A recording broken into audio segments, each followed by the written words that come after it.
radio friends. This is Friday, August the 22nd, and Diana Moxon is with us. Good to have you here, Diana Moxon. Lovely to be back. Yeah, well, you spent, a couple of weeks ago, you were over in England. I was there for most of July, in fact. You had a good time. Lovely. It was sunny and you were telling me warm.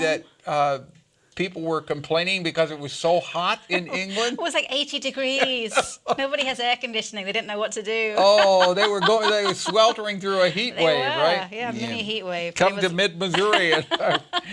But anyway, you're here today because you've got a show that's opening tomorrow, right? Yeah, it's a very exciting day because today we hang the show and then tomorrow it opens to the public. It's the very first day tomorrow. And it's a show that's in its second iteration. It's called Interpretations. And if you remember, we did this show at the same time last year. That was its inaugural... Interpretation 1. Exactly. This is Interpretation 2. Yeah.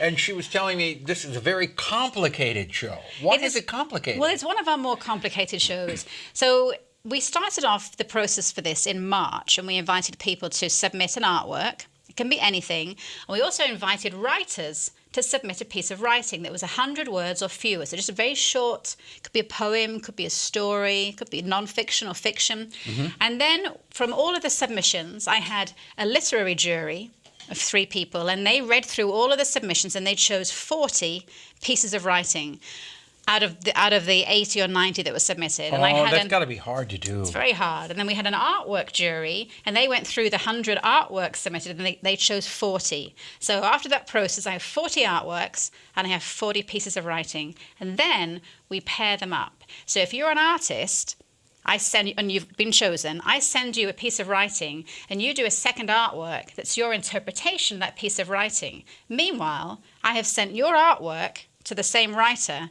and that writer is creating a second piece of writing that's his or her interpretation of your artwork. So at the end of the process, what we're hanging today is 80 artworks accompanied by 80 pieces of writing.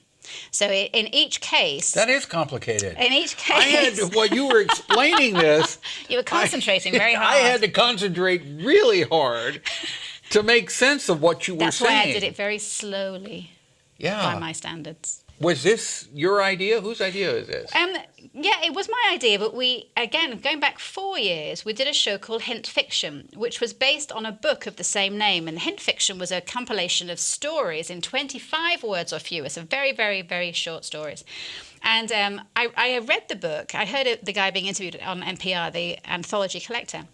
And I thought, these are very, very visual stories. This will make a great show. So I emailed the editor and said, hey, can we turn your book into a show? And he said, absolutely. And so we invited artists to choose a story in the book and illustrate it, to interpret it. And it was a great show, having that marriage of writers and artists. And I thought at the time, we have a community full of amazing writers. We don't need to go out to a national writers. And so that's how Interpretations was born, this idea of pairing writers and artists, but doing it blind. So you don't know who you're working with. So you can't collaborate. It's not a collaboration, it's an interpretation. So you receive an artwork and you look at that artwork and you decide what you want to write about it, what it invokes in you. And for the artists, they receive a piece of writing and they read the writing and what does it conjure up for them? So it's an interpretation. So until tomorrow night when we open the doors, nobody knows who they're working with or what the other person has done. How did that go last year? It was really exciting. Did you have anybody who came in and said, wait a minute, this is not the way I interpret it? We had maybe just one person that was a little unpleased. But what I say right from the beginning is if you agree to be part of this show, you agree to understand that what the other person does might not be what you think is correct. And that doesn't matter because it's their interpretation. It's not you telling them what to do. And so that's part of kind of the rules of engagement for the show, is that you have to accept, whether you like it or not, what the other person does. And so it's like a big reveal tomorrow night. What has everybody done? Oh, boy. So you've got 80 people total, right? 80, 40 writers and 40 artists. Each have done 2 works. Right. And then, and it's a busy... So tomorrow night, is this just open to the artist? Or No, everybody. It's open to everybody. All our receptions are. Last year it was packed. packed. It was an amazing evening. It felt like we were the hottest gallery in New York for one night. It was just so exciting. People were out on the street, everyone's talking, and there were all these great conversations going on between the writers and the artists, talking about not so much only what the other person had done, but about the process, how they'd found the process of working it through and where they'd gone, like the journey they'd taken to end at that final piece. And okay, now let me back you up here 1 minute. The artist and the writer do not know each other ahead of time. No, they don't know who they're working with. And when they get the piece of artwork, they still don't know who the writer doesn't know who the artist is. No, so I have to do this matchmaking. I said last year, it's like a room full of people on a first date, because they're all saying, is my writer here? And I'm like, oh yeah, lady in the purple shirt. You know, having to remember who's who, and then pair them all up. Well, that sounds neat. And then we turned the whole show into a book. We did that last year. We'd had an interpretations book. And our friends over at Commerce Bank, they support us and help us make this happen. And so we're going to have a book again, Interpretations 2, which will have each artwork and each piece of writing alongside each other. So you can take the whole show home. Now, the book won't be done tomorrow night. No, not at all. No, we start photographing the work this weekend, and then we start working on the book. But we try and get it out in 3 weeks so that it's done by the end of September.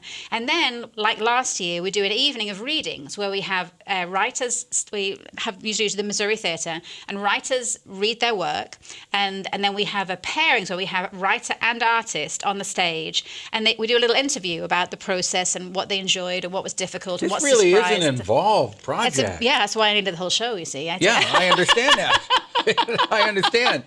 So, and how long is the show open? It's on until the end of October, so you've got just over 2 months to come and see it. It's like probably our biggest show of the year. Okay, the full so show. tomorrow night, if you go tomorrow night, everybody's going to be there. Yeah. The artist and the writers will be there, plus the public will be there. The big reveal, and hopefully everybody will be happy with it. I hope so. I mean, you never know. I mean, that's kind of part of the joy of it. Does it make you nervous? Not really nervous, but I like the fact that, one of the things I say about the aim of the show is a reminder that we all see the world differently. So what is, black and white to you is blue and green to somebody else. And that this show is a reminder of that we all interpret situations around us differently. And it's important to remember that. Okay. So if you want more information, check it out, the Columbia Art League.